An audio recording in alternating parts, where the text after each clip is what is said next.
আমরা আমাদের ঈদটাকে আর একটু আনন্দিত করার জন্য আমরা প্রতি বছরের নেই এবছরও হচ্ছে কি আমাদের আয়োজনটা করেছি একটু ভিন্ন ধরনের। এই যে ছোটোখাটো যেগুলো আমরা যে প্রোগ্রামগুলো করি, যেমন এটা আমরা 2 বছর ধরে শুরু করেছি। আগে কিন্তু আমাদের বন্ধনটা একটু মানে আমাদের ছোটো ভাইদের সাথে যে বড় ভাইদের যে ছিল দৃঢ়তা ছিল একটু কম ছিল, এখন বেড়ে গিয়েছে।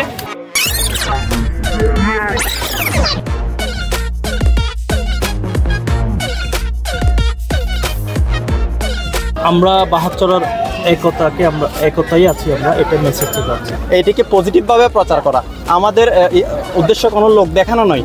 আমার যদি একটি ভেড়াও তাকে আল্লাহ যদি আমাকে একটি ভেড়া দেওয়ার যদি তৌফিক দেয়, আমি এটা নিয়ে আনন্দ করবো। এটা আমার স্বাভাবিক একটা আল্লাহকে খুশি করার জন্য তাকে তাকুয়াই যাবে। এখানে কোনো রূপ যাবে না, সৌন্দর্য যাবে না, মাংস যাবে না, রক্তও যাবে না।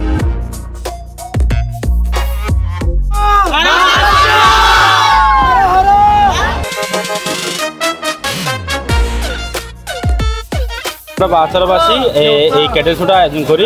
আমরা গত বছর ছোটো পরিসরে করেছিলাম, এবছর মোটামুটি একটি বড় বলা যায়, এটা বড় না মাঝারি টাইপের করে আমরা এই আয়োজনটা করেছি। আমরা এই যে কুরবানির যে ঈদটা, যে গরু নিয়ে আমাদের যে কুরবানি করা হয়, ঈদের আনন্দটাকে দ্বিগুণ করার জন্য আমাদের এই আয়োজন।